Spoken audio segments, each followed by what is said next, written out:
Hi friends, welcome back to Channa stitch. இன்றைக்கி நம்ம பார்க்க போகிறது இந்த பூனம் சாரீஸ்லலாம் எப்படி ஊற அடிக்கிறது அப்படின்றது தாங்க. அதுக்கு நம்ம சாரியில் ஒரு சின்னதாக லைட்டாக ஒரு சிசர் வச்சு கட் பண்ணிவிட்டு அங்கேருந்து ஒரு நூல் பிரித்து எடுக்கணுங்க. அந்த நூல் பிரித்து வர அந்த இடத்துல இப்போ நம்ம மொத்தமாக பிரிச்சிட்டோம். அதுக்கப்புறம் அந்த நூல் பிரித்து அந்த இடத்துல பார்த்திங்கன்னா ஒரு லைன் மாதிரி நம்மளுக்கு கிடச்சிருக்கும்.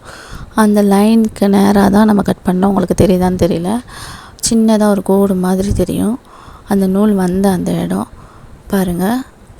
இப்போ இந்த லைன் விழுந்திருக்க இந்த இடத்துல நம்ம கட் பண்ண போகிறோம்.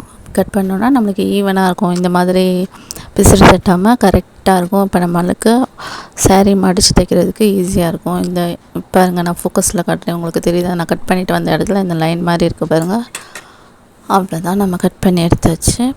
இப்போ இதை எப்படி ஊறடிச்சு தைக்கிறதுனா, சாரியில் உள்பக்கம் வெளிப்பக்கம் எதுன்னு கண்டுபிடிக்கணும். டார்க்காக இருக்கிறது தாங்க வெளிப்பக்கம், கொஞ்சம் அதை விட லைட் கலராக இருக்கிறது உள்பக்கம். இங்கே உங்களுக்கு பார்த்தாலே டிஃப்ரென்ஸ் தெரியும்னு நினைக்கிறேன். அந்த உள்பக்கமாக சாரியை நான் எப்படி மடிக்கிறேன் பாருங்கள். இந்த மாதிரி டபுளாக மடித்து தையல் போடணும். சும்மா பட்டு சாரீஸ்னால் நம்ம பக்கத்தில் மடிப்பு வச்சுக்கலாம். இது பூனம் சாரின்றதுனால மடிப்பு ரெண்டாவது மடிப்பை கொஞ்சம் தள்ளி வச்சு அப்புறம் தையல் போட ஆரம்பிங்க. நம்ம எப்போவுமே ஸ்டார்ட் பண்ணும்போது ரிவர்ஸ் தையல் கொடுத்துட்டு அதுக்கப்புறம் அதாவது பேக் ஸ்டிச் கொடுத்துட்டு அதுக்கப்புறம் தைங்க.